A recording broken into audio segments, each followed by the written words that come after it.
خلق الموت والحياة ليبلوكم أيكم أحسن عملا وهو العزيز الغفور الذي خلق 7 سماوات طباقا ما ترى في خلق الرحمن من تفاوت فارجع البصر هل ترى من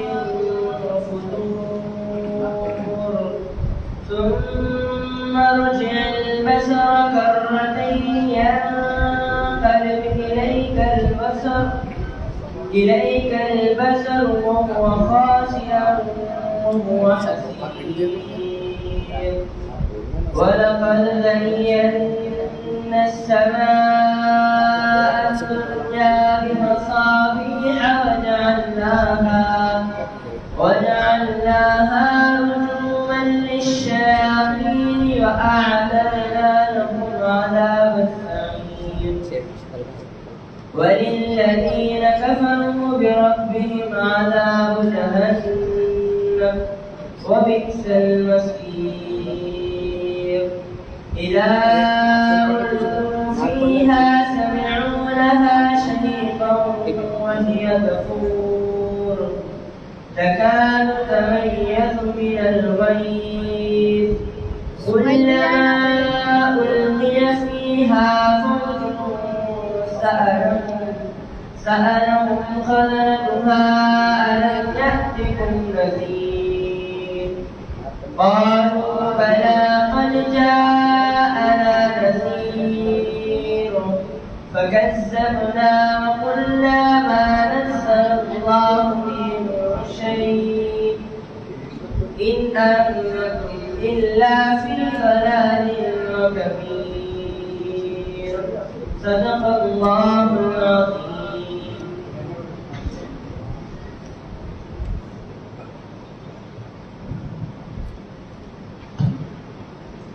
کلام پاک کے بعد بارگاہ خیرانہ میں مدینہ کے لیے محمد امتیاز کو دعوت دیتا ہوں کہ وہ مدینہ سنانے کی سنت حاصل فرمائیں.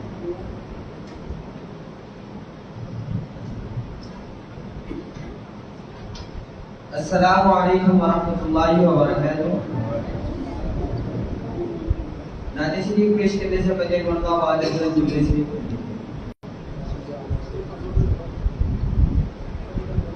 چمک تجھ سے پاتے ہیں سب پانے والے چمک تجھ سے پاتے ہیں سب پانے والے میرا دل بھی چمکانے والے برستا نہیں دیکھ کر ابر رحمت برستا نہیں دیکھ کر ابر رحمت بدوں پر بھی برسانے والے میرا دل بھی چمکانے والے چمک تجھ سے پاتے ہیں سب پانے والے میرا دل بھی چمکانے والے. میں مجرم ہوں آقا مجھے ساتھ لے لو میں مجرم ہوں آقا مجھے ساتھ لے لو کہ راستے میں ہے جا کھانے والے کے راستے میں ہے جا کھانے والے میرا دل بھی چمکانے والے چمک تجھ سے پاتے ہیں سب پانے والے میرا دل بھی چمکانے والے. تو زندہ ہے واللہ تو زندہ ہے واللہ تو زندہ ہے واللہ تو زندہ ہے واللہ میرے چشمے عالم سے چھپ جانے والے، میرے چشمے عالم سے چھپ جانے والے، میرا دل بھی چمکانے چمکانے والے، چمک تجھ سے پاتے ہیں سب پانے والے، میرا دل بھی چمکانے چمکانے والے۔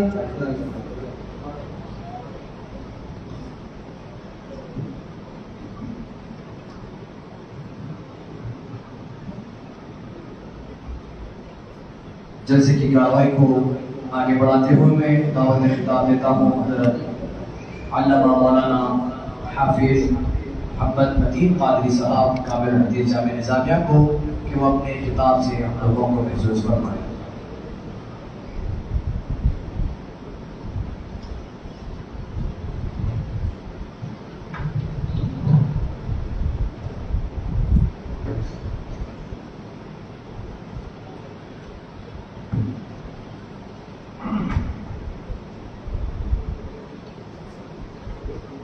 السلام علیکم ورحمۃ اللہ وبرکاتہ۔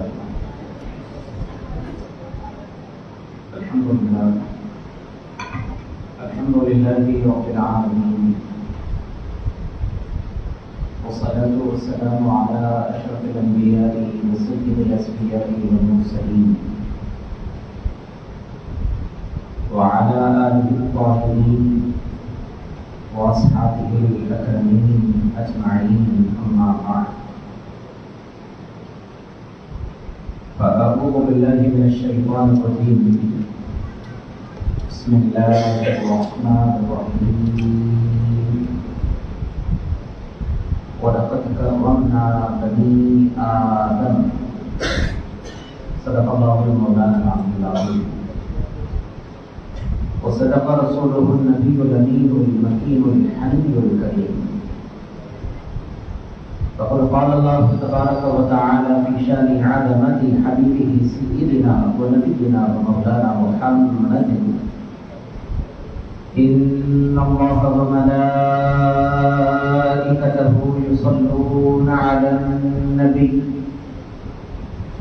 يا أيها الذين آمنوا صلوا عليه وسلموا تسليما،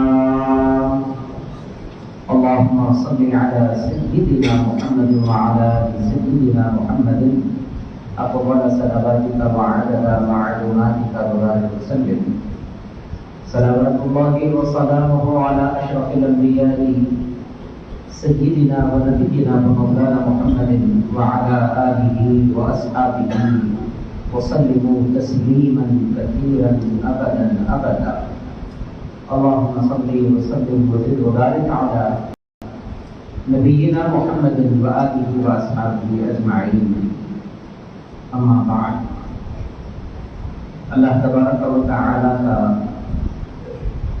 بے انتہا احسان عظیم کہ اس نے ہم تمام کو دونوں عالم کے مختار،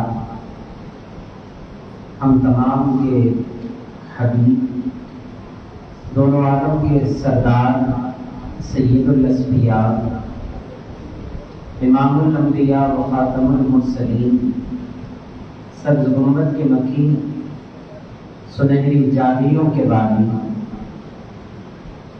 میدان حشر میں طلبگاروں کی طلب کو پورا فرمانے والے، جامع کوثر کے جام بھر بھر کر اپنے امتیوں کو پلانے والے، دونوں عالم کے مختار، شہنشاہ کون و مقام، میرے اور آپ کے آقا، وجہ تخلیق کائنات، سیدی و سیدنا حضرت محمد مصطفیٰ صلی اللہ علیہ وآلہ وآصحابہ وسلم کے دامن خیر الورا سے نسبت و وابستگی عطا فرمائی۔ محترم المقام امام مسجد حاضہ،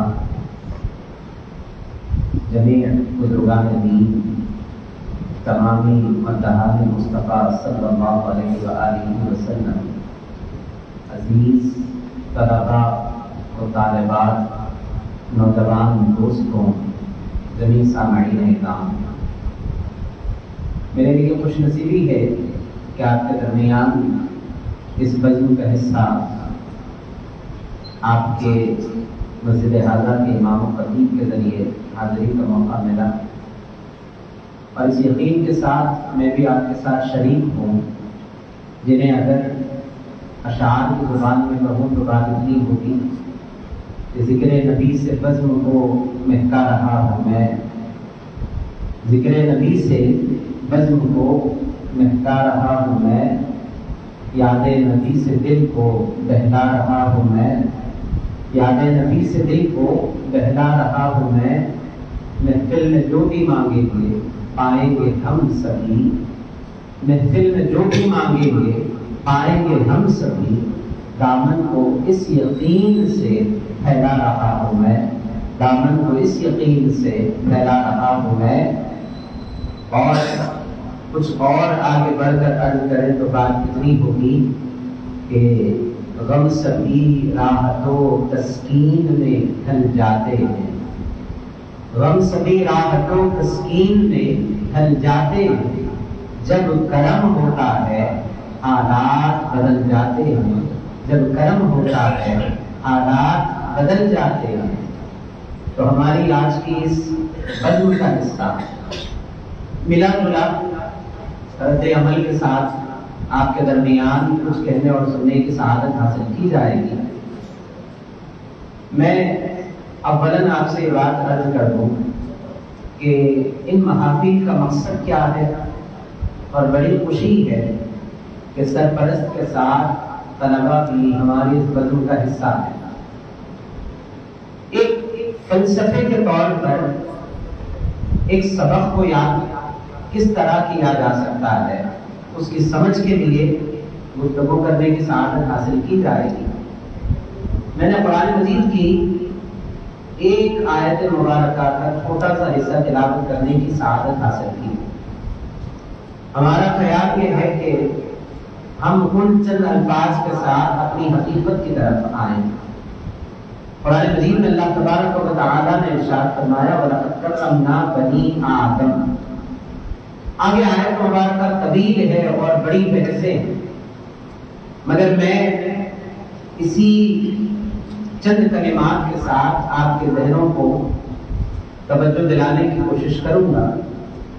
ہم پوری کوشش کریں گے کہ تربیت بھی ہو اور مزاج تدریس کا رہے خطاب کے علاوہ۔ قرآن مجید میں اللہ تبارک و تعالیٰ نے کسی چیز کو فرمایا ہے تو پہلی بات یہ ہے کہ فرمانے والا کون ہے؟ کائنات کو بنانے والا رب، جس کے کلام میں شک کرنے کا بھی اندیشہ نہیں۔ قرآن مجید خود اپنی تعریف کرتے ہوئے کہتا ہے ذالک الکتاب لا ریب فیہ، یہ وہ کتاب ہے جس کے اندر آدمی کہنے کے لیے الفاظ کا انتخاب تو دور کی بات ہے، اس میں شک بھی نہیں کر سکتا۔ ذالک الکتاب لا ریب فیہ، اور آگے فرمایا کہ اگر شک کرنے والا ہے تو پھر ہدایت اس کے لیے نہیں ہے۔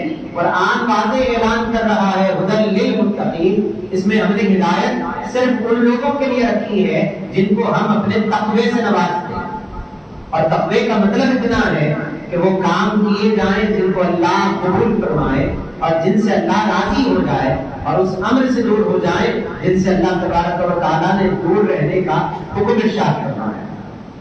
اب قرآن مجید کہتا ہے ہم نے بزرگی عطا فرمائی اولاد آدم کو، وَلَقَدْ كَرَّمْنَا بَنِي آدَمَ، ہم نے اولاد آدم کو بزرگی عطا فرمائی۔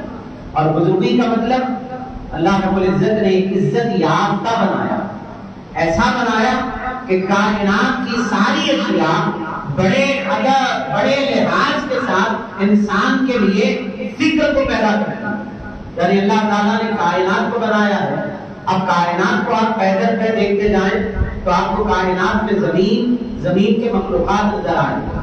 آپ زمین پر آگے بڑھے تو درخت بھی ہیں، درخت سے اور آگے بڑھے تو پھول اور درخت کی پتے بھی موجود ہیں، اور آگے بڑھے تو جڑ بھی موجود ہے، اور آگے بڑھے تو پھر آپ کو لہلہا کی چاروں طرف ہریالی بھی نظر آئے گی، اور آگے بڑھ جائیں تو اللہ رب العزت کی وہ مخلوق بھی نظر آئے گی جو پانی میں رہنے والی ہے۔ اب آپ مخلوقات کا تصور کریں، زمین کا اتنا احاطہ، لیکن اللہ تبارک و تعالیٰ نے یہ لفظ کسی کے لیے نہیں فرمایا۔ وَلَقَدْ كَرَّمْنَا بَنِي آدم، یہ جو عزت یافتی کی بات ہے اللہ تعالیٰ نے کسی اور کو یہ مرتبہ نہیں دیا، فرمایا ہم نے اولاد آدم کو یہ مقام و مرتبہ عطا فرمایا۔ کیا اللہ تبارک و تعالیٰ نے پیدائش کے اعتبار سے خلقت کی بات کرے تو کائنات کا پیدا کرنے والا وہی ہے، خالق السماواتی والارض ہم پڑھتے ہیں۔ اللہ تبارک و تعالیٰ نے پہاڑوں کے لیے نہیں فرمایا وَلَقَدْ كَرَّمْنَا الْجِبَالَ کا لفظ نہیں ملے گا، وَلَقَدْ كَرَّمْنَا مخلوقات الارض کا لفظ نہیں ملے گا، وَلَقَدْ كَرَّمْنَا الْحَيْوَانَات کا لفظ نہیں ملے گا، وَلَقَدْ كَرَّمْنَا السَّمَاوَاتِ کا لفظ نہیں ملے گا، لیکن یہ لفظ مل رہا ہے وَلَقَدْ كَرَّمْنَا بَنِي آدم، اولاد آدم کو ہم نے بڑی تعظیمی یافتہ ادب والا بنا دیا۔ اب سوال یہ ہے کہ ہمارے اندر وہ شان کیا ہے جس کی وجہ سے اللہ تعالیٰ نے مقام دیا۔ اب تفسیر کا ایک اصول بھی ذہن میں رکھیں، اللہ تبارک و تعالیٰ نے کرمنا بنی آدم فرمایا، قرآن مجید میں اللہ تبارک و تعالیٰ انسانوں کو جب خطاب کرتا ہے تو کہیں پر اللہ تبارک و تعالیٰ کے فرمان کا مراد اگر ایمان والے ہو تو اللہ تبارک و تعالیٰ آمنو کا لفظ ارشاد فرماتے اے ایمان والے، اور کہیں ضرورت ہو تو اللہ تبارک و تعالیٰ خطاب اگر کافروں سے کرے تو کافرون کا لفظ ملے گا، تو انتخاب ایمان والوں سے ہو تو آمنو کا لفظ بھی ملتا ہے، کہیں خطاب کی ضرورت ہو تو کفار کا ذکر بھی ملتا ہے، اور اگر کہیں اللہ رب العزت چاہے تو وہاں پر نہ ایمان نہ کفر انسان کا لفظ بھی ملتا ہے۔ اللہ تبارک و تعالیٰ انسان سے بھی مخاطب کرتے ہیں، لیکن یہاں پر اللہ تبارک و تعالیٰ نے نہ آمنو کا لفظ لیا، نہ کافرون کا لفظ آیا، نہ وہاں پر انسان کا لفظ آیا۔ اللہ فرماتے ہیں ہم نے بزرگی عطا فرمائی اولاد آدم کے لیے۔ مقصد کیا ہوا؟ تو مقصد اتنا ہے کہ ہمارے ہاتھوں کی وجہ سے ہماری شان ہے نہیں ہے، ہمارے پیروں کی وجہ سے اللہ ہماری بزرگی کا اعلان فرما رہے ہیں نہیں، ہمارے جاہو جلال سے کوئی تعلق نہیں ہے، ہمارے کمال کا اگر کچھ تعلق ہے تو حضرت آدم کی اولاد ہونا ہمارا تعلق ہے۔ اس بنیاد پر اللہ نے بزرگی عطا فرما دی۔ اب اسی لفظ کو لے کر چلے تو اب قرآن مجید سے اور تھوڑا تفصیل لیں تو اللہ تبارک و تعالیٰ انسان کی تعریف میں فرماتے ہیں لقد خلقنا الانسان فی احسن تقویم، ادب والا بنایا، قرآن مجید اعلان کر رہا ہے، لیکن بنانے کے اعتبار سے اللہ تبارک و تعالیٰ نے فرمایا ہم نے انسان کو بنانے کا جو سانچہ ہے اس میں ایسا ڈھالا کہ کائنات کی کروڑہا مخلوقات میں انسان کے جیسا ہم نے کسی کو نہیں بنایا، ہم نے ایسا پیدا فرمایا، اور وہ شان ایسی ہے کہ ہم اعلان کرتے ہیں لقد خلقنا الانسان، انسان کو ہم ایسا بنائے فی احسن تقویم، بنانے والا اپنے بنائے جانے پر اپنی خلقت کی بناوٹ پر تعریف کے جملے فرما رہا ہے۔ ایک طرف تو بزرگی مل گئی، عزت والے ہو گئے، ایک طرف انسان ہونے پر اور کمال کا درجہ مل گیا۔ اے اللہ یہ شان ہمارے لیے آ گئی، آخر ہمارے لیے اتنا انتظام کیوں؟ تو ایک جواب بھی آ گیا کہ ہم نے آدم کی جو نہج ہے وہ نہج پہ تم کو پیدا کیا، ہم نے آدم کو چہرہ دیا، تمہیں بھی ان کی نسل میں پیدا کیا۔ ہمارا تعارف اتنا ہے کہ یہ جمال بھی ہے تو اولاد آدم کی نعمت کی وجہ سے، اور آگے بڑھے تو ساری کائنات کی خلقت میں جو عزت ہمیں ملی۔ اب ایک سوال میں بنیادی طور پر عرض کرتا ہوں تاکہ بچوں کو بھی ایک بات سمجھ میں آ جائے کہ آخر ہمیں عزت ملی تو وہ عزت کو سمجھے کیسے؟ وہ عزت ہمارے ذہن میں بھی آنا چاہیے۔ اللہ تبارک و تعالیٰ نے ساری مخلوقات کو پیدا کیا، لیکن اگر وہ ساری باتوں کو رکھے تو صرف ایک مثال لے رہا ہوں، بہت ساری چیزیں، لیکن ہماری عزت کا معاملہ یہ ہے کہ شان اور مرتبے کا عالم یہ ہے کہ اللہ نے جب فرمایا لقد کرمنا بنی آدم تو وہ ہماری زندگیوں کے ساتھ ایسا جڑا ہوگا کہ آپ کو کسی مخلوق میں نظر نہیں آئے گا۔ اب آپ سوال کریں گے کہ کیسا؟ تو جواب یہ ہوگا کہ ساری کائنات کو اللہ نے وجود بخشا. آپ بروج و زوال ان میں دیکھیں گے ایک جھاڑ بچپن میں ایک پودا ہوگا, بڑھتے بڑھتے بڑا درخت بنے گا, اور ایک وقت آئے گا وہ اپنے تنے کے ساتھ ختم ہو جائے گا. تو آپ درختوں کو دیکھتے ہیں کہ جب وہ فنائیت کی طرف آتے ہیں تو صرف زمین میں پڑے ہوئے نظر آئیں گے, کوئی شان نظر نہیں آئے گی. کسی جانور کو آپ مرتے ہوئے دیکھیں تو مرنے کے بعد صرف پڑا ہوا نظر آئے گا, کوئی شان نظر نہیں آئے گی. کسی بھی خلقت کے حصے میں جائیں تو ان کے فنا ہونے کے بعد وہ صرف بے یار و مددگار پڑے نظر آئیں گے. لیکن انسان کے لیے حکم یہ دیا گیا کہ مر بھی جائے تو مرنے کے بعد انہیں بے یار و مددگار نہیں چھوڑا جاتا, عزت کے ساتھ کاندھوں پر اٹھا کر قبرستان لے جایا جاتا. کسی اور کو یہ نعمت نہیں ملی. ہم زندہ رہے تک شان تو ہے ایسا نہیں, انتقال کے بعد بھی اللہ شان عطا فرماتے ہیں. آدمی چاہے کبیرہ گناہ کا مرتکب ہی کیوں نہ ہو, شراب پینے والا بھی کیوں نہ ہو, انتقال بھی ہو جائے تو اسے نہلایا جاتا ہے, اسے دھلایا جاتا ہے, کفن پہنایا جاتا ہے, عطر چھڑکا جاتا ہے. کیا اتنے میں بات مکمل ہو گئی؟ نہیں, اسے عزت کے ساتھ کاندھوں پر اٹھایا جاتا ہے. سوال تو کریں کہ آخر بات کیا ہے کہ کائنات میں مرنے والے تو تعداد ہزاروں کی ہے, کئی درخت بھی گر گئے, ہزارہا مخلوقات مر گئی, لیکن ان کے ساتھ ایسا کیوں؟ تو جواب ہوگا وَلَقَدْ كَرَّمْنَا بَنِي آدَمَ, ہم نے انسان کو, اولاد آدم کو معمولی نہیں رکھا, یہ شان عطا فرمائی, یہ بزرگی ہے. اب اسی بزرگی کو آگے لے کر چلیں تو اللہ تبارک و تعالیٰ نے جب نعمت عطا فرمائی ہے تو ایک خیال کرتے جا رہے ہیں کہ انسان کا کمال کیا ہے. انسان کا کمال پھر واپس اللہ یاد دلانا چاہتے ہیں کہ دیکھو تو صحیح, تمہاری شان ہم آدم سے جوڑ کر یاد دلا رہے ہیں, تمہاری پہچان ہم تمہارے سے نہیں کروا رہے. وَلَقَدْ كَرَّمْنَا الْإِنسَانَ کیوں نہیں فرمایا ہوگا؟ تو جواب یہ ہے کہ تمہارا تعلق یاد دلایا جائے, تم کون ہو. ہم نے تم کو آدم سے بنایا, اور آدم کی شان کیا ہے کہ اللہ تبارک و تعالیٰ نے جب آسمانی دنیا پر حضرت آدم علیہ السلام کو وجود بخشا تو وہ وجود کا کمال بھی یہ رہا کہ وہ مرتبہ نہ فرشتوں کو ملا نہ کسی اور مخلوق کے لیے اللہ نے وہ مرتبہ رکھا. آپ بہتر جانتے ہیں, میں اس واقعے کی طرف جانا نہیں چاہتا کہ کیا ہوا تھا شیطان اور حضرت آدم کے سجدے کے بارے میں, لیکن ایک سوال تو چلتا ہے کہ ہم نے تمہیں انسان بنی آدم بنا کر بھیجا. اب بنی آدم کا تعلق کس سے ہو؟ تو بنی آدم کا تعلق اللہ کی محبوبیت سے ہے, تو پھر آدمی کمال کا ہوگا. نبی پاک صلی اللہ علیہ وآلہ وسلم مفسرین فرماتے ہیں کہ جب یہ آیت مبارکہ نازل ہوئی, ابن کثیر تفسیر ابن کثیر میں آپ کو یہ روایت مل جائے گی, وہ فرماتے ہیں کہ قیامت کے دن فرشتے اللہ کے سامنے جا کر کہیں گے کہ اے اللہ, عبادت کی بات ہے تو ہم نے بھی تو عبادت کی ہے, سجدوں کی بات ہے تو ہم نے بھی تو سجدے کیے ہیں, تجھے عبادت کے ذریعے اگر اپنی عبادت کا وہ سارا تحفہ پیش کرنا ہے تو ہم بھی تو ذکر و اذکار, سجدے اور دیگر عبادتوں میں مصروف رہے. لیکن ہماری عبادت اور انسان کی عبادت میں یہ فرق رہا کہ وہ عبادت بھی کرتے رہے, دنیا میں زندگی میں کھاتے اور پیتے بھی رہے, آرام بھی کرتے رہے, سوتے اور جاگتے بھی رہے, نکاح بھی کرتے رہے, ملاقاتیں بھی کرتے رہے. ہماری عبادت کا شان کا عالم یہ تھا کہ نہ ہم ان معاملات میں مصروف ہوئے, نہ ہم کبھی سوئے, نہ ہمارے لیے کھانے کا انتظام تھا, کچھ نہیں ہے. ہم تو خالی سکر عبادت کرتے رہے. لیکن یہ عزت اور یہ بزرگی کا مرتبہ آپ نے ہمیں عطا نہیں فرمایا, انسان کو عطا فرمایا ہے. مولا اتنا کر دے کہ دنیا میں ان کو آرام کے ساتھ عبادت کا موقع ملا, ہم صرف عبادت کرتے رہے. جب قیامت کے بعد کا منظر ہو تو ایسا الٹ معامل کر دے کہ ہمارے لیے راحتیں ہو جائیں اور ان کے لیے آپ کی مرضی ہو جائے. بات تو صحیح کی, اصول کی تھی. نبی پاک فرماتے ہیں اللہ تبارک و تعالیٰ ارشاد فرمائے گا کہ اے میرے ملائکہ سنو, ہم نے یہ مرتبہ انسان کو عطا فرما دیا اور اس لیے عطا فرمایا کہ کائنات میں پھر کبھی ایسا مرتبہ کسی کو نہیں عطا دیا جائے, کسی اور کو نہیں ملنے والا.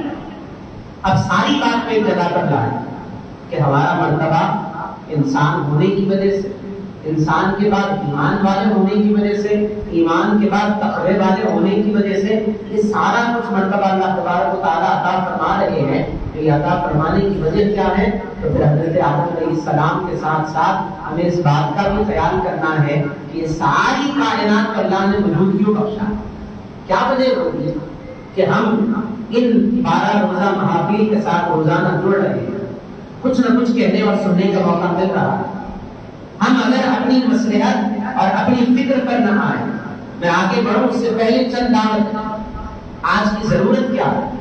ایک ہوتا ہے جلسہ رسم بنا دینا، کرنا ہے بس کرتے جائیے، کوئی آئے یا نہ آئے ہمارے جلسے کا مقصد یہ ہوگا، لیکن ہم یہ خیال کرتے جائیں کہ جیسا مقابلے میں جنگ کے میدان میں اصول چلتے ہیں کہ جیسا حملہ آور ہوگا مقابلے کے لیے تیاری بھی ویسے ہی ہوگی۔ کیا ہم میلاد النبی کے جلسوں کو بس یہ سمجھ کے کریں کہ ایک وقت ہے گزارنا ہے گزار دیں گے، تو پھر یہ ہمارے کمال کی بات نہیں۔ ان جلسوں کے اہتمام کی بڑی وجہ یہ ہے کہ جو فکر چل رہی ہے، جس طرح ہوا کا رخ چل رہا ظلم اور زیادتی کے ذریعے کہ اللہ کے گھروں کو غیر آباد کیا جائے، تعلیم و تربیت کے مراکز کو مشکوک انداز میں لوگوں کے سامنے پیش کیا جائے، اسلام کی پہچان کو مسخ کر کر لوگوں کے سامنے پیش کیا جائے، یہ بتایا جائے کہ اسلام وہ مذہب ہے جو نکاح کے پیغام میں بھی ایماندار نہیں ہوتا، تو آپ کو 3 طلاق کے مسئلے میں ساری بات واضح ہو جائے۔ ہماری اپنی ملک سے محبت کی بات آ جائے تو پھر ایک نیا آپ کے سامنے دائرہ آ جائے گا۔ یہ ساری چیزوں کو سامنے رکھے تو پہلا ہمارا ہماری نسلوں کی حفاظت، ہماری نسلوں کی حفاظت۔ اور جامعہ نظامیہ کا جب سے بنیاد کا تعلق ہے وہ ہمیشہ اس فکر میں رہا ہے کہ وقت اور آنے والے دور کے اعتبار سے لوگوں کی فکر کی تیاری کی جائے۔ بانی جامعہ نظامیہ عارف اللہ امام انوار اللہ فاروقی رحمۃ اللہ علیہ، آپ خیال کرتے جائیں ان کی احسان کا ایک احسان ہمارے سامنے یہ ہے جو آپ کو عرب ممالک میں بھی نہیں ملے گا۔ وہ طریقہ کیا ہے؟ جب کبھی جمعہ کی نماز کا وقت آتا ہے تو ہمارے پاس خطیب منبر پہ چڑھنے سے پہلے لوگوں کی اصلاح کی اپنی زبان میں لوگوں کو تربیت کرتا ہے، بیان جس کو ہم کہہ رہے ہیں۔ کیا وجہ ہوگی کہ جمعہ کی نماز سے قبل آپ کو یہ فکر مل جائے؟ بیان کیا جا رہا جمعہ کے دن لوگوں کے سامنے اصلاحی خطابات، عقیدے کی حفاظت کی تربیت کی جائے گی۔ کیوں کیا گیا؟ عرب میں آپ دیکھیں گے کہ منبر پر خطیب چڑھے تو اس کا خطبہ وہ خود بیان نہیں کر سکتا، اس کے لیے فرمان شاہی ملے گا۔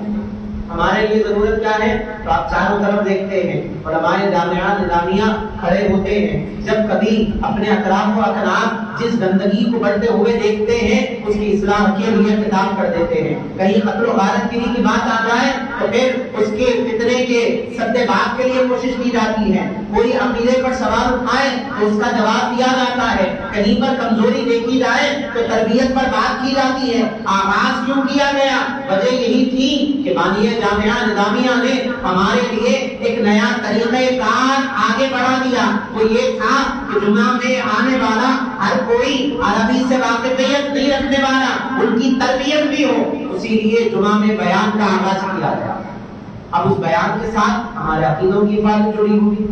ماہ ربیع المنور آ جائے تو آپ سنتے جائیں گے خطابات، حضور کے نورانی معاملات کے بارے میں بھی سنیں گے، شفاعت کے بارے میں بھی سنیں گے۔ ایک زمانہ چلا حضور کی محبت سے لوگوں کو توڑا گیا، جب کبھی ضرورت پڑی حضور پاک صلی اللہ علیہ وآلہ وسلم کی محبت کی بات کی گئی۔ اب ہماری ذمہ داری کیا ہے؟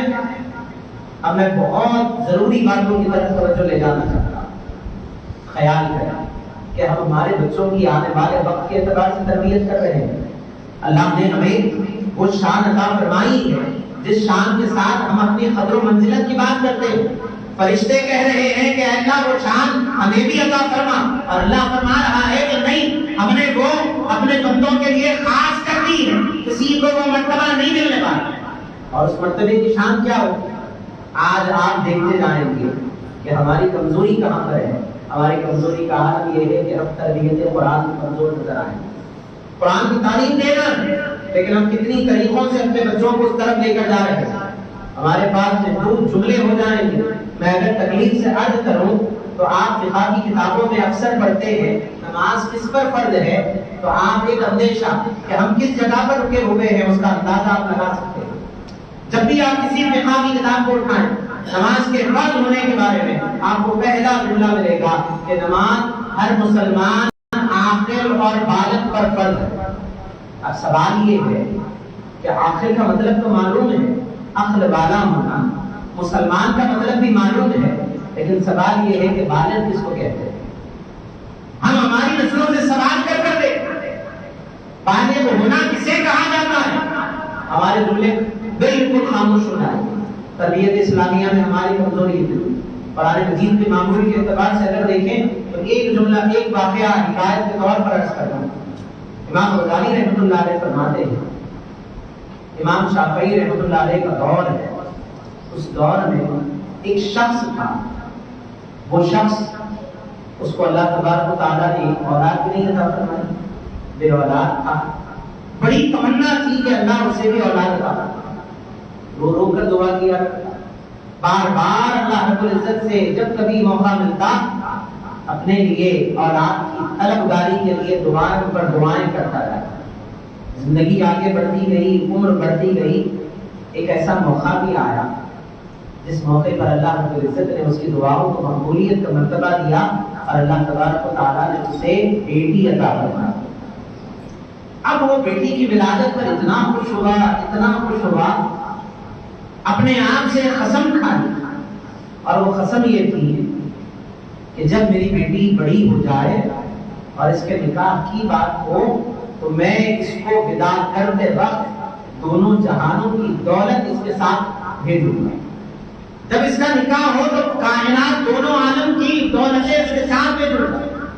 محبت تھی، جذبہ تھا، اولاد نہیں، مل گئی، خوشی کے معنی کیا کہہ رہا ہے، خیال نہیں رہا، جملہ نکل گیا، وعدہ ہو گیا۔ اب زندگی آگے بڑھتی گئی، بچی بڑی ہوئی، نکاح کے بارے میں جب بات ہوئی تو والد کو یاد آیا کہ میں نے تو قسم کھائی۔ اب جیسے قسم کے بارے میں سوچنے لگا کہ میں متوسط خاندان سے تعلق رکھنے والا مڈل کلاس آدمی ہوں، میں کہاں سے دونوں جہان کی دولت لے کر جاؤں گا۔ اب وہ ایک صاحب کے پاس جا کر پوچھنے لگا، صاحب میں نے ایسا قسم کھائی ہے، جا کر سب کہتے کہ ایسا کس نے کہا تھا تم نے قسم کھانے کے لیے؟ کیا ضرورت ہو گئی تم ایسے قسم کھائے؟ تمہارے لیے تو ضروری نہیں تھا، کوئی علاج نہیں ہے۔ ہر کوئی سمجھاتے جاتے کہیں سے کوئی علاج نہیں ملتا۔ امام غزالی رحمۃ اللہ علیہ فرماتے ہیں کہ ایک بڑھتے ایک صاحب نے کہا کہ تمہیں اپنے مسئلے کا اگر حل چاہیے تو امام شافعی کے پاس جاؤ۔ امام شافعی رحمۃ اللہ علیہ کی طرف دوڑا۔ اب ناممکن کام ہے کہ دونوں جہان کی دولتیں کیسے جوڑ دیں، ناممکن۔ امام شافعی کے پاس ڈرتے گیا، جا کر کہنے لگا کہ امام شافعی رحمۃ اللہ علیہ بڑا مشکل مرحلہ ہے، میں نے ایسی قسم کھائی ہے اور جس کے پاس جاتا ہوں سب یہی کہتے ہیں کہ نہیں ہو سکتا، کوئی علاج نہیں، تم نے ایسی قسم کھائی، تم نے ایسا اپنے لیے لازم کر لیا۔ امام شافعی رحمۃ اللہ علیہ مسکرانے لگے، حیرت سے اس کو دیکھنے لگے۔ وہ آدمی کہنے لگا کہ امام شافعی رحمۃ اللہ علیہ میں اتنے سیریس موڈ میں ہوں اور آپ میرے ساتھ مسکراتے ہوئے دیکھ رہے ہیں اور اس طرح گفتگو کر رہے ہیں۔ امام شافعی فرمانے لگے کہ نہیں، لوگوں نے کیا کہا، پھر سے کہو۔ انہوں نے کہا کسی نے بھی علاج نہیں ہے کہا۔ امام شافعی نے فرمایا نہیں، اس کا علاج ہے۔ وہ آدمی خوش ہونے لگا، پوچھا کہ ایسا کیا؟ میں یکایک دونوں جہان کی دولت اپنی بچی کے ساتھ کیسے بتا دوں؟ ناممکن ہے۔ اب یادگاری کے طور پر یہ باتیں ذہن میں رکھیں۔ امام شافعی رحمۃ اللہ علیہ نے فرمایا تم نے کیا قسم کھائی تھی بتاؤ؟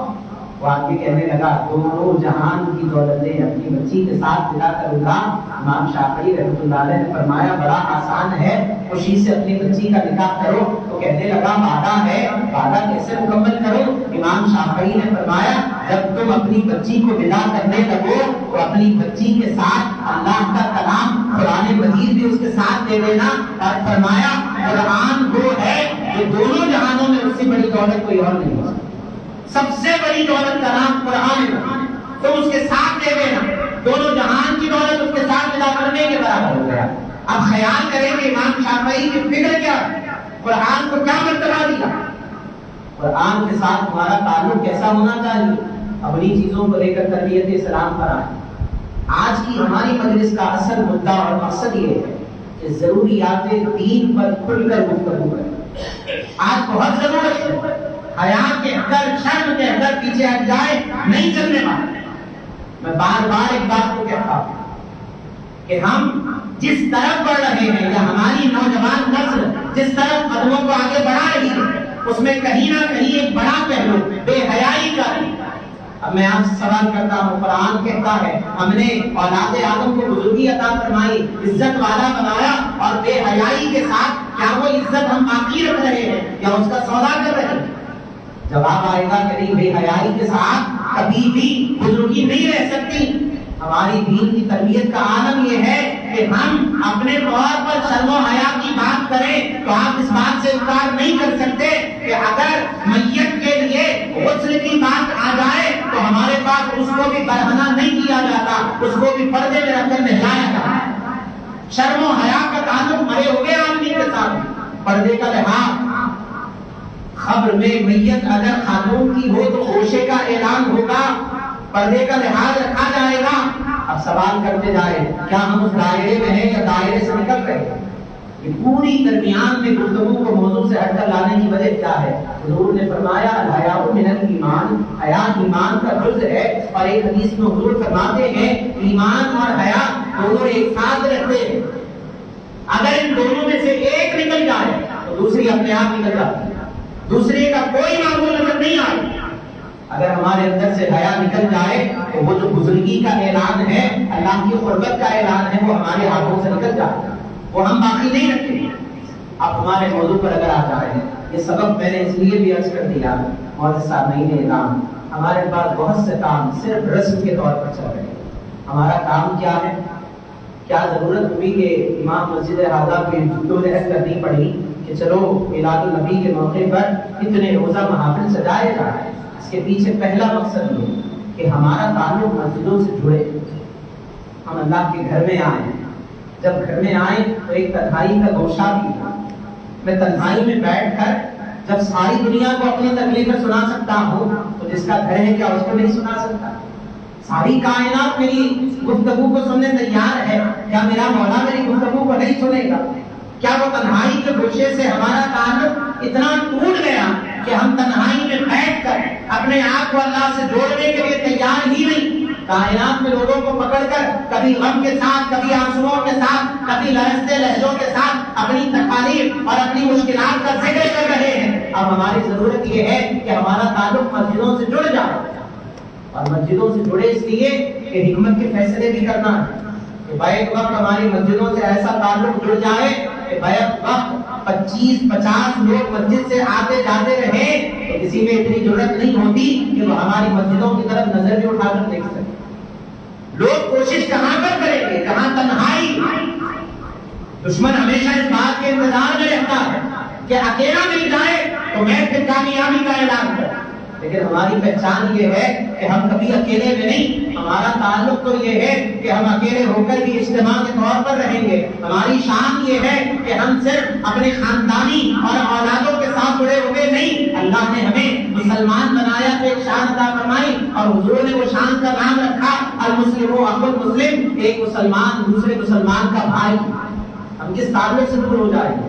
تو مسجدوں میں بلانے کا مقصد یہ کہ مسجد میں بیٹھ جائے، قیامت کے دن اللہ تبارک و تعالیٰ ہم سے اگر سوال بھی کرے کہ کہاں تھے تو ہم اتنا تو عرض کریں گے کہ مولا جب یہ موقع آتا تو تیرے گھر میں بیٹھے ہوئے تھے۔ اور مسجد کا ایک بڑا کمال یہ ہے کہ جب آپ مسجد میں تشریف لائیں اور اعتکاف کی نیت کریں تو آپ کے جتنے لمحے ہوں گے وہ سارے نیکیوں کے طور پر نکل جائیں گے۔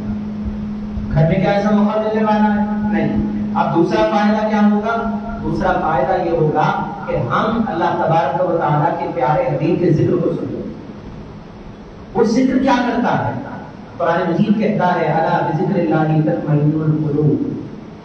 اللہ رب العزت اپنے ذکر کے بارے میں فرماتے ہیں کہ اللہ کا ذکر وہ ہے جس سے اللہ تعالیٰ بے چین دلوں کو سکون عنایت فرماتے ہیں۔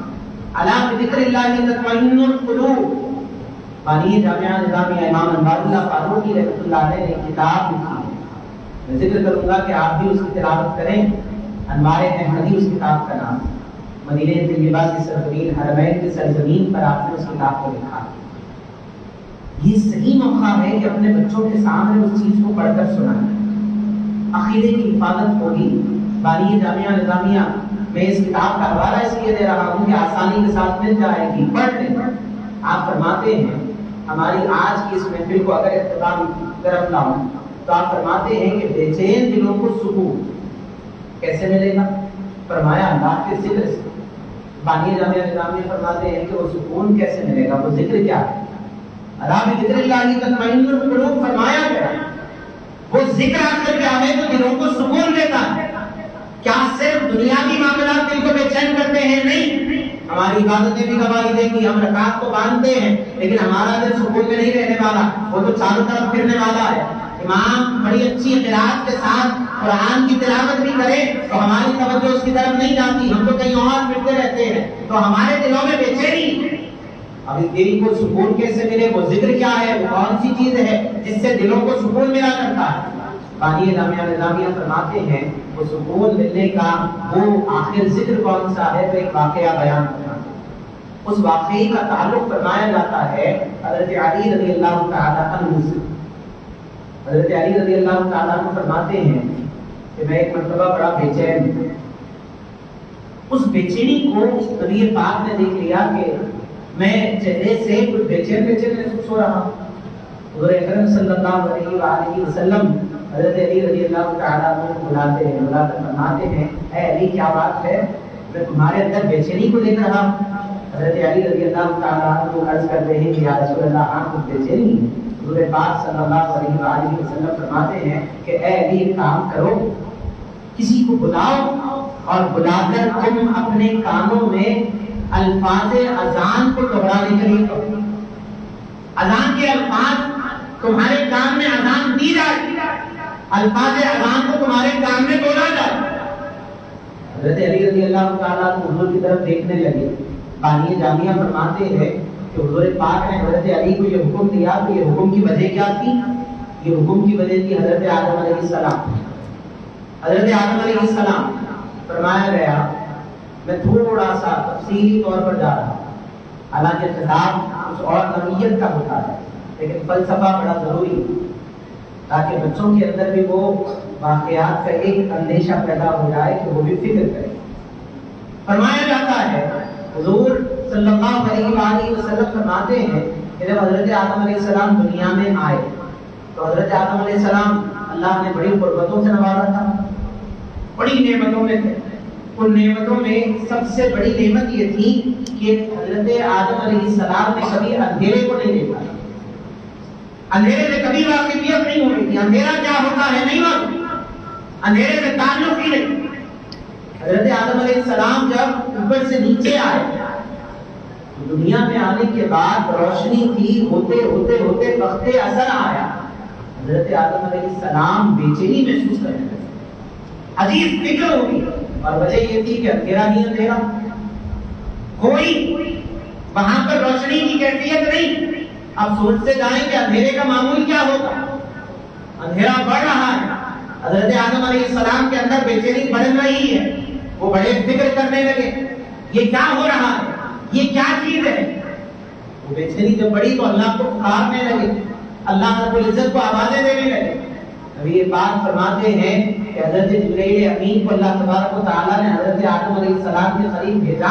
حضرت آدم علیہ السلام کے بعد جبرائیل امین تشریف لائے، آ کر کہنے لگے کہ اے آدم علیہ السلام کیا بات ہے؟ انہوں نے عرض کیا کہ یہ کیا ہے، یہ کیا منظر ہے، یہ کیا کیفیت ہے؟ بے چینی ہو رہی ہے، ہولناکی محسوس ہو رہی ہے، بڑا عجیب منظر ہے۔ اور پریکٹیکلی اگر دیکھیے تو ہم بھی اس کیفیت سے گزرتے، آپ اور میں یہاں پر بیٹھے ہوئے ضرور ہیں، لیکن یکایک اچانک اندھیرا ہو جائے تو ایک کیفیت طاری ہو جائے۔ اس کیفیت میں اگر ہم اکیلے ہو جائیں تو چھوٹی چھوٹی بات تڑپا دے گی۔ آپ محسوس کریں گے کہ اجالے میں ہزاروں آوازیں آ جائیں ہمارے لیے کوئی رغبت کا معمول نہیں ہوتا، لیکن آپ جنگل و بیابان یا اندھیرے میں چلے جائیں تو چھوٹے چھوٹے کیڑوں کی آواز بھی آپ کو سنائی دینے لگتی ہے، ہر طرف خاموشی کے معمول میں دل کی ایک کیفیت۔ حضرت آدم کے بارے میں سوچیں کہ کیا کیفیت ہوگی۔ حضرت آدم علیہ السلام بے چینی محسوس کرنے لگے، جبرائیل امین کو اللہ تبارک و تعالیٰ نے فرمایا کہ اے جبرائیل ایک کام کرو، آدم کے سامنے اذان کی کلمات کرو، اذان کی کلمات کرو۔ جیسے اذان کی کلمات کہے گئے، حضرت آدم علیہ السلام کی وحشت دور ہونے لگی، وحشت کا خاتمہ ہونے لگا، وحشت دفاع ہونے لگی۔ نبی پاک علیہ السلام نے فرمایا کہ وہاں اطمینان و سکون ملا۔ اے علی، تم بھی بے چینی محسوس کرتے ہو تو تمہارے لیے بھی یہی حکم کہ تم بھی کسی کو اپنے کان میں اذان دینے کے لیے کہو۔ حضرت علی فرماتے ہیں میں نے حضور کے فرمانے پر اذان دینے لگوائی اور میں نے محسوس کیا کہ مجھے بڑا اطمینان ملا۔ اس حدیث کو جتنے لوگوں نے روایت کیا ہر راوی کہتے ہیں کہ ہم نے بھی آزمایا ہے، اور جب کبھی آزمایا اپنے دلوں میں سکون کو محسوس کیا۔ اب آئیے علمی بات، بانی جامعہ نظامیہ فرماتے ہیں کہ سکون ملا تو کس وجہ سے ملا، سکون ملنے کی وجہ کیا تھی؟ ہم تو یہ سمجھتے ہیں کہ اذان کے کلمات ہی تو تھے، اس سے سکون ملا ہوگا، سکون ملنے کی وجہ کلمات اذان ہوں گے، اسی وجہ سے سکون ملا ہوگا۔ بانی جامعہ فرماتے ہیں کہ اذان کے کلمات پر اگر توجہ دی جائے تو ایک بات واضح ہو جائے گی، اور وہ بات یہ ہے کہ اگر ذکر خداوندی کے ذریعے دلوں کو سکون مل جایا ہوتا تو حضرت آدم تو بار بار اللہ کو پکار رہے تھے لیکن ان کو سکون نہیں مل رہا تھا۔ پھر سکون کی وجہ کیا بنی؟ وہ وجہ کیا ہے؟ بانی جامعہ فرماتے ہیں وجہ وہاں پر ذکر خداوندی نہیں، سکون کی وجہ اشہد ان محمد رسول اللہ ہے۔ یہ وہ نام ہے جو دلوں کو اطمینان عطا کر دیا کرتا ہے، یہ وہ شان رکھنے والا نام ہے جس کی وجہ سے اللہ بے چینیوں کا خاتمہ فرماتا ہے۔ یہی وجہ ہے کہ بزرگان اہل سنت فرماتے ہیں کہ جب میت کو قبر میں رکھا جائے تو اس کے قریب جا کر اذان کے الفاظ کہہ دیا کرو، اس لیے کہ قبر میں بھی اندھیرا ہے، وہاں آدم کو سکون ملا، یہاں مرنے والے کو قبر میں جانے کے بعد اندھیرے میں خوف نہیں ہوگا۔ اذان کے کلمات کی برکت یہ ہوگی کہ اللہ تعالیٰ قبر سے وحشت کا دفاع فرما دے۔ ہمارے لیے نبی کا ذکر بڑا ضروری ہے، اور نبی کے ذکر کی وجہ سے اللہ تعالیٰ نے ہمیں یہ ساری شانیں عطا کی۔ ہمارے اندر کوئی کمال نہیں، اللہ تبارک و تعالیٰ ہم اگر پورے مضمون کو ایک جگہ پر لائیں کہ قرآن ہمیں عزت والا کہہ رہا ہے، بہترین مخلوق کہہ رہا ہے، بڑی شان والا کہہ رہا ہے۔ کہیں اللہ رب العزت ہمارے پیدا کرنے کے مقصد کو بتاتے ہیں کہ ہم نے ان کو تو اپنی عبادت کے لیے پیدا کیا ہے، ہماری شان چاروں طرف نظر آئے گی، لیکن یہ پوری شانوں کی وجہ کیا ہے؟ تو جواب اتنا ہوگا کہ یہ شان کسی کے لیے ذاتی طور پر نہیں ہے، یہ شان اللہ نے ہمارے لیے عطا فرمائی ہے۔ تو صرف اور صرف کس وجہ سے؟ وہ وجہ صرف یہ ہے کہ اللہ تبارک و تعالیٰ نے اپنے محبوب کو اس دنیا میں بھیجنا۔ ایک اور بات ذہن میں رکھیں، ہم آخر کیوں بار بار نبی کے ذکر پر اتنی توقع کرتے ہیں؟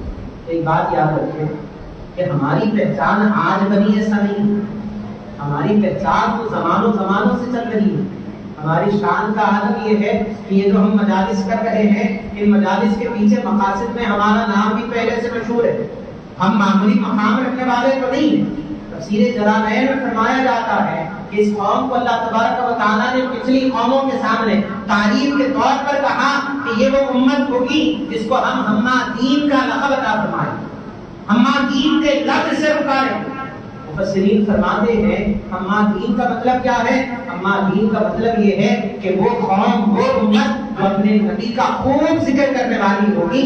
تو پہلے قوموں میں اللہ تبارک و تعالیٰ نے ہماری تعریف بھی یہ کی ہے، ایک قوم ایسی آنے والی ہے جو بڑا ٹوٹ کر اپنے حبیب اور اپنے نبی کو چاہتی جائے گی، اور چاہت کا عالم یہ ہوگا کہ ان کی صبح، ان کی شام، ان کا ہر وقت کہیں نہ کہیں ان کے نبی سے جڑتا ہوا نظر آئے گا۔ اب سوال یہ ہے کہ کیسے نظر آئے گا؟ ہم تو 5 نمازوں کو دیکھ رہے ہیں، نہیں، 5 نمازوں کی ہماری نظروں کے سامنے عبادت کا تقاضا ہے۔ اصل بات تو یہ ہے کہ ہم ہر ختم پر مصطفیٰ کو یاد کرتے ہیں۔ کیسے یاد کرتے ہیں؟ کہ ہمارے لیے کھانے کا نوالہ اٹھائیں تو مصطفیٰ مصطفیٰ کی دعا ہمارے زبانوں پر آئے گی. کھانے کا اختتام ہو تو اختتام کی دعا مصطفیٰ کے کلمات بن کر آئیں گے. میت کے لیے کھڑے ہو جائیں تو پھر ایک دعا نظر آئے گی. جس طرف نظر ڈالیں قدم قدم پر مصطفیٰ جان رحمت کی دعائیں نظر آئیں.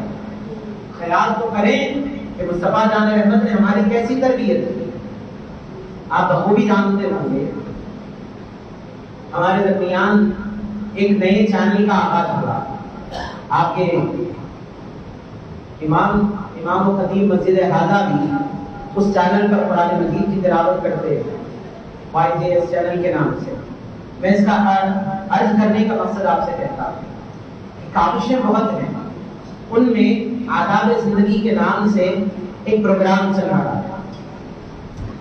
جب اس کے بارے میں باتیں چلتی ہیں کہ آخر ضرورت کیا ہے تو میں چند باتیں آپ سے کہتا تھا کہ بچوں کے لیے تو بڑے ضروری ہے ہم ان کی تربیت کریں. اسلام نے بہت ساری چیزیں سکھائی ہیں لیکن ہم ہمارے معاشرے کے طور پر بعض باتوں کو بڑے محدود انداز میں عرض کر رہے ہیں. آہستہ آہستہ ہمارا معیار اسلام بہت نیچے آ رہا ہے. سب سے پہلا کام ذکر مصطفیٰ کی جس قدر مجالس ہو سکیں بڑھاتے جائیں. وہ مجالس کا اثر یہ ہوگا کہ مجلسوں کے ذریعے بچوں کو حضور کی تعریف سننے کا موقع ملے گا. یہ بات سامنے آئے گی کہ حضور کی ذات تھی کیا, نبی پاک علیہ الصلوۃ والتسلیم کی شان تھی کیا, معجزات اپنی جگہ. لیکن سب سے پہلا کردار یہ ہو کہ عادات مصطفیٰ کا پہلو بھی سامنے لے کر آ کر بتائیں. کائنات کے کسی مذہب کو اٹھا کر دیکھیں. آپ اپنے بچوں کے سامنے بیٹھ کر کہیں کہ کائنات کے کسی نظام میں کسی بھی مذہب کے بارے میں گفتگو آ جائے, کائنات کا ہر مذہب ایک جگہ آ کر رک جائے گا. لیکن اسلام کی بات جہاں پر آ جائے وہاں پر آپ کو تربیت میں کہیں کمی نہیں ملے گی. حتیٰ کہ اگر بیت الخلاء میں بھی داخل ہونا ہو تو نبی پاک نے ہماری وہاں پر کی تربیت فرمائی ہے کہ تم اگر ٹوائلٹ میں بھی داخل ہونا ہو تو تم سا قدم پہلے رکھنا. کائنات کے کسی نظام میں بتایا جائے حضور پاک کیوں فرماتے ہمارے لیے تربیت. محترم مہاجر سامعین نے کہا انسانیت کا پہلا پیغام یہ کہ ایمان انسانیت کی تربیت کرنے کے لیے آیا. اللہ کے نبی صلی اللہ علیہ وآلہ وسلم کی آمد کیوں ہوئی. ہم 12 ربیع الاول کو کیا کر رہے, کیا ہماری تربیت کا حصہ یہ رہے گا میں بچوں سے اگر عرض کروں تو ہم ان کی تربیت کر رہے ہیں بیٹے ایک دانہ بھی گرے تو اٹھا کر کھاؤ, اس لیے کہ حضور نے ہماری ایسی تربیت فرمائی ہے. جب کھانے کا موقع آئے تو سرپرست بچوں کو اپنے دسترخوان پر بٹھا کر کھلاتے ہیں. وجہ کیا ہے, ایک سلیقہ معلوم ہو کہ سب چیزیں سامنے ہو, صبر کی تلقین بھی ہو, شکر کی تلقین بھی ہو. کھانا زیادہ ہو جائے تو بچانے اور اسراف سے بچانے کی تربیت بھی مل جائے. کائنات میں کون سا مذہبی تعلیم دیتا ہے؟ دسترخوان کا تصور دیکھ کے نکلے آپ, کون سی جگہ آپ کو ایسا مذہب بتائے گا جو بیٹھ کے کھانے کی تربیت کرتا ہو. حضور پاک صلی اللہ علیہ وسلم نے کیا کھانا ہے وہ بھی فرمایا, کس طرح کھانا ہے وہ بھی فرمایا, کیا کیا کیا جائے وہ بھی تربیت کا حصہ رہا ہے. آج بڑی ضرورت ہے ہمارے حضور پاک صلی اللہ علیہ وسلم کی زندگی کا کوئی پہلو اٹھا کر دیکھا. ہم چاہتے ہیں ایسا نہیں. یہ سوال کرتے جائیں کہ اللہ تبارک و تعالیٰ نے ہمیں ان کو چاہنے کے لیے پیدا فرمایا. حضرت حسان بن ثابت رضی اللہ تعالیٰ عنہ کے کلمات میں اگر کہوں تو حضرت حسان بن ثابت اپنے اشعار میں کہتے ہیں حضور پاک کے ذکر کے بارے میں کہ اگر اے نبی پاک صلی اللہ علیہ وآلہ وسلم میں آپ کی تعریف کروں اشعار میں یہ ناممکن. میں آپ کے جمال کو بیان کروں, میں آپ کے جلووں کا بیان کروں, میں آپ کی نورانیت کا بیان کروں, میں آپ کے کمالات کا بیان کروں, یہ ناممکن ہے کہ میں کمالات کو بیان کر سکوں. اتنا ضرور ہے کہ آپ کے ذکر کی وجہ سے میرے اشعار کمال والے ہو جایا کرتے ہیں. آپ کا ذکر آ جائے تو پھر کمال اس میں مل جایا کرتا ہے. حضور کی نسبت سے ہماری شان ہے. ہم یہ سمجھ رہے ہیں کہ انسان ہونا کمال ہے, نہیں. اللہ تبارک و تعالیٰ محدث ذکر فرماتے ہیں کہ کائنات کو بنانے کے بارے میں حضرت آدم نے جب سوال کیا اللہ تبارک و تعالیٰ نے فرمایا کہ اے آدم اگر مصطفیٰ کو پیدا کرنا نہ ہوتا تو دنیا کی کسی چیز کو پیدا نہیں کیا جاتا. لولا کلمہ خلقت الدنیا لولا کلمہ خلقت الافلاک. اے حبیب آپ کو پیدا کرنا نہ ہوتا نہ کائنات بنائی جاتی. اب آئیے بڑے فخر کے ساتھ بنی آدم کا فخر لے کر نکلے. جواب ہوگا نسبت مصطفیٰ ہے تو ہمارے لیے عزتیں ہیں, نسبت مصطفیٰ نہیں تو کوئی چیز ملنے والی. حضرت عمر فاروق رضی اللہ تعالیٰ عنہ کی طرف آگے بڑھے، زندگی بھر مصطفیٰ کی غلامی میں رہے، لیکن ہمیشہ ایک دعا کرتے رہے، اور وہ دعا یہ رہی کہ اے اللہ، مرنا تو ہر کسی نہ کسی دن یقیناً ہے، لیکن میری یہ دعا ہے، التجا۔ احادیث میں فرمایا جاتا ہے حضرت عمر بن خطاب بار بار دعا کیا کرتے تھے۔ ایک ہوتا ہے خواہش کرنا، ایک ہوتا ہے دعا کرنا۔ خواہش ہر کوئی رکھتے ہوئے زندگی گزارتا ہے، لیکن وہ خواہش دعا بن جائے یہ بہت کم نظر آتا ہے۔ اور حضرت عمر فاروق کے بارے میں محدثین فرماتے ہیں کہ حضرت عمر فاروق دعا کیا کرتے تھے، کیا دعا ہوگی؟ اب محدثین فرماتے ہیں حضرت عمر اپنے مرنے کے لیے ہمیشہ اللہ سے عرض کیا کرتے کہ اے اللہ، جب مرنے کا وقت آئے تو موت شہادت کی عطا فرمانا، اور جگہ دنیا کی کوئی جگہ نہ ہو، اگر میرے انتقال کا وقت آئے تو سرزمین مدینہ طیبہ، کوئی اور سرزمین نہیں۔ اب سوال کریں کہ اے عمر بن خطاب، کیا مکہ المکرمہ آپ کی نظروں کے سامنے نہیں ہوگا؟ وہ بھی تو بڑی شان والی جگہ ہے، بیت المقدس کی طرف بھی تو توجہ کر سکتے ہیں، آپ آگے بڑھ کر کہیں نہ کہیں دنیا کی بڑی بڑی جماعت کی بات کر سکتے ہیں، ہمالیہ پہاڑ بڑی معروفیت رکھتا ہے، وہیں کشمیر جائیں تو نورانیت کے طور پر سبز و شاداب درختے نظر آئیں گے۔ اے عمر بن خطاب، کائنات بڑی ہے، جلوے چاروں طرف ہیں، کہیں نہ کہیں کچھ نہ کچھ ہوگا۔ اب جواب کیا ہوگا؟ بلدی نبی کے الفاظ ملتے ہیں۔ حضرت عمر بن خطاب یہ نہیں کہتے کہ شہر میں مرنا ہے، یہ کہتے ہیں جس جگہ مصطفیٰ ہے اسی شہر میں مرنا ہے، اس لیے کہ جہاں یار ہوگا وہیں پر مرنے میں مزہ آئے گا، کسی اور طرف انتقال میں مزہ نہیں آئے گا۔ یہی تو وجہ ہے کہ طرف تھی۔ حضرت عمر بن خطاب رضی اللہ تعالیٰ عنہ ان کے بچوں نے کہا، اے ابا حضور، اچھا کھانا کھائیے، میرے والد محترم ہیں آپ، اچھا کھانا کھائیے، پیٹ بھر کر کھائیے، مزیدار کھانے کھائیے۔ عمر بن خطاب رضی اللہ تعالیٰ عنہ فرماتے ہیں، چاہتا تو ہوں کھاؤں، لیکن اگر پرہیزگاری اختیار کروں تو یہ یقین ہے مرنے کے بعد حضور پاک اور ابو بکر کا ساتھ مل جائے گا، پرہیزگاری کے ذریعے مل جائے گا۔ مولائے کائنات کی طرف آئیں، یہ وہ مثالیں ہیں جو چھوٹی چھوٹی باتوں میں مصطفیٰ کو یاد دلاتی ہیں۔ مولائے کائنات سیدنا علی رضی اللہ تعالیٰ عنہ ایک مرتبہ سواری پر چڑھے، سیاستہ کی حدیث مبارک، سواری پر چڑھ رہے ہیں، سواری لائی گئی، چڑھ گئے، چڑھتے ہوئے پڑھا بسم اللہ الرحمن الرحیم، اس کے بعد سواری کی دعا پڑھی، اس کے بعد بیٹھ گئے، پھر آگے ایک اور دعا پڑھی، پھر بسم اللہ میں اختتام کیا۔ اب آپ خیال کریں، ایک گھوڑا لایا گیا، حدیث کو سمجھنا ہو تو ذہن میں بھی لائیں، تصور تو کریں کہ سواری آ گئی، سواری پر پیر رکھا ہوگا، پیر رکھتے ہوئے بسم اللہ پڑھا ہوگا، بیٹھ گئے، سواری کی دعا پڑھی، اس کے بعد ایک اور دعا پڑھی، الحمدللہ کہا۔ دیکھنے والے کہتے ہیں کہ یہ ہوا، یہ ہوا، یہ ہوا۔ اس کے بعد حضرت علی پوری دعا مکمل کرنے کے بعد مسکرانے لگے، چہرے پر مسکراہٹ آ گئی۔ دیکھنے والوں نے کہا کہ اے علی کیا بات ہے، مسکرا رہے ہو؟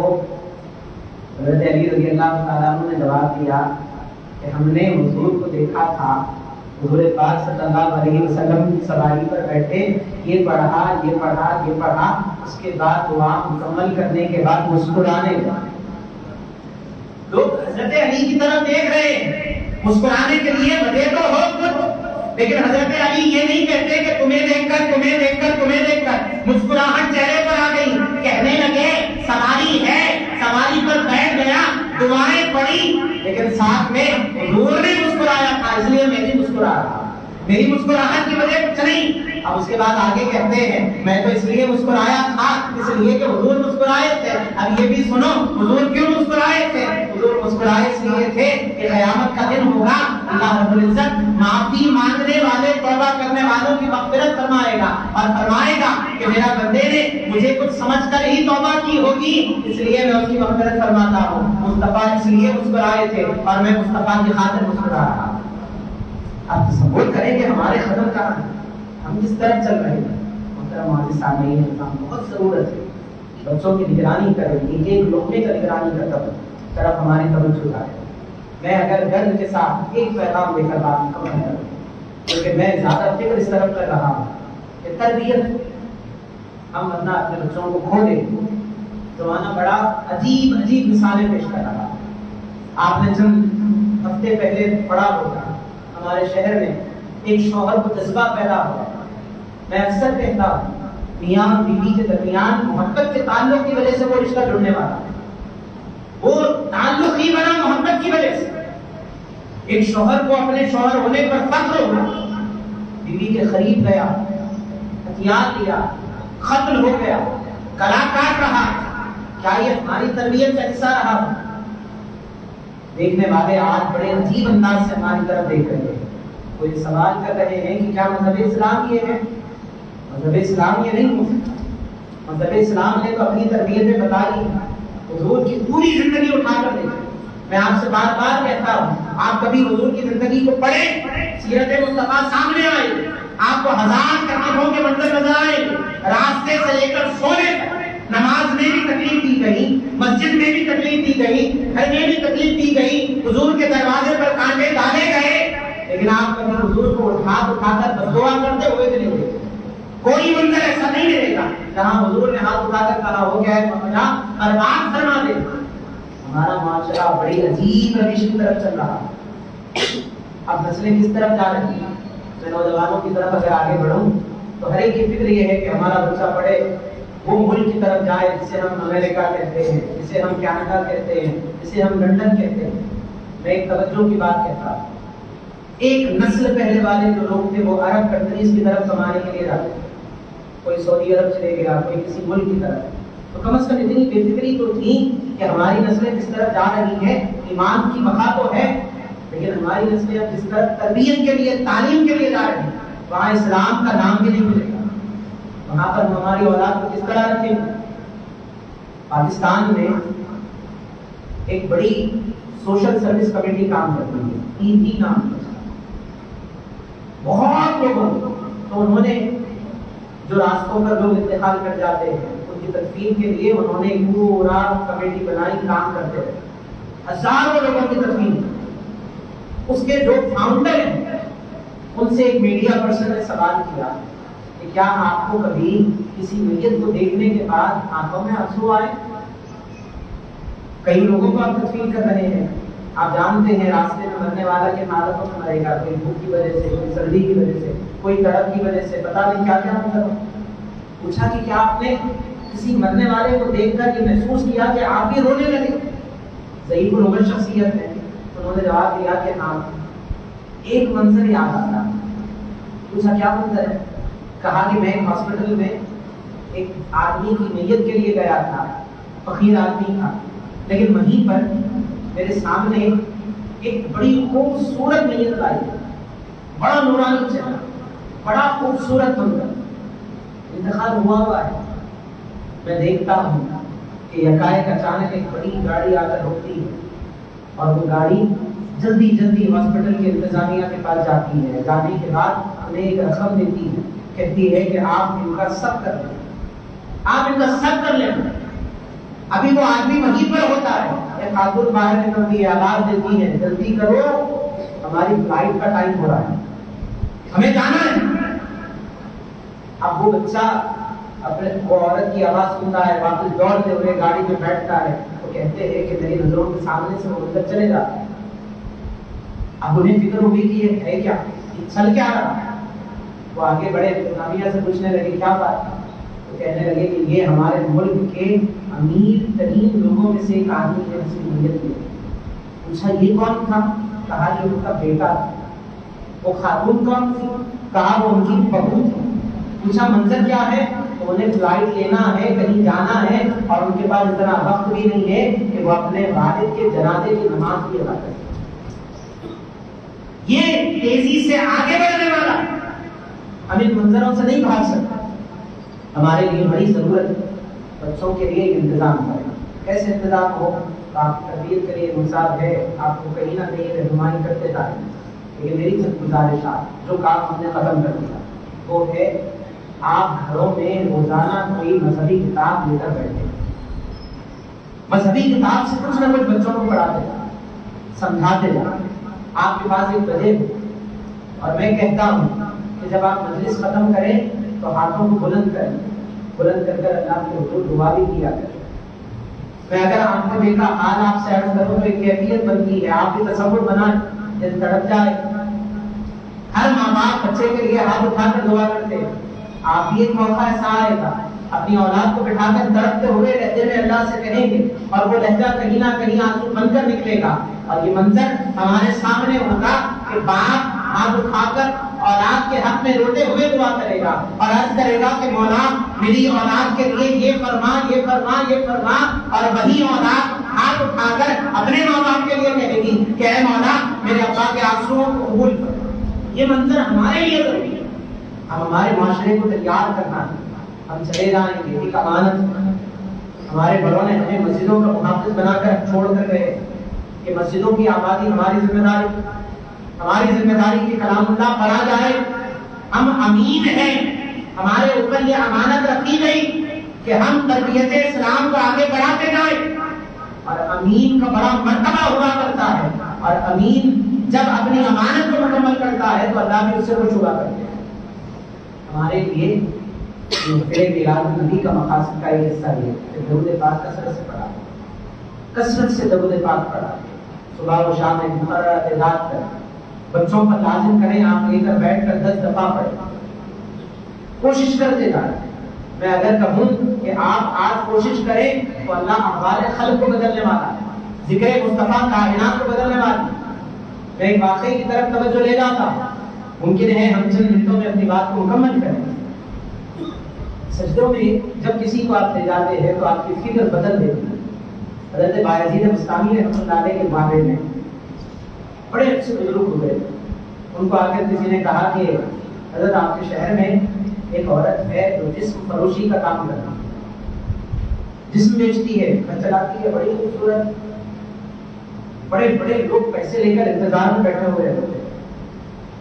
حضرت بایزید بستامی رحمۃ اللہ علیہ کو جب یہ خبر ہوگی تو بایزید بستامی رحمۃ اللہ علیہ نے ان کے پاس جتنے پیسے تھے سارے جمع کیے۔ بڑے ہمارے حیدرآبادی لہجے میں آپ کو واقعہ سنا رہا ہوں، مگر یہ اس لیے کہہ رہا ہوں کہ آپ جب کسی کو سنائیں تو تھوڑا خیال رکھیں، ورنہ ہمارے پاس صحابہ کرام کا نام بھی بڑے بے ترتیبی سے چل رہا ہے۔ چاروں خلفاء کا نام بولو تو مجھ سے بڑے اچھے انداز میں کہتے ہیں ابو بکر، عمر، عثمان، علی، یہ دوستوں کے نام نہیں ہیں۔ تربیت اسلامی یہ ہے کہ ابو بکر کے بعد رضی اللہ تعالیٰ عنہ پہ لگا کرتا ہے۔ ہمارے بڑے پیر کون ہیں؟ عبد القادر جیلانی، نہیں سمجھا گا، یہ وہ نسل ہے جو والد کو صرف والد تک رکھ چکی ہے۔ ہمارے پاس والد کے ساتھ محترم کا لفظ بھی استعمال ہوتا ہے۔ ہم کہیں نہ کہیں اصول سے نیچے آ رہے ہیں، کردار سے نیچے آ رہے ہیں۔ غذا میں ہماری تربیت پوری کدھر کی؟ حضرت بایزید بستامی رحمۃ اللہ علیہ نکلے، اب صبح صبح جا کر اس عورت کے دروازے پر بیٹھے۔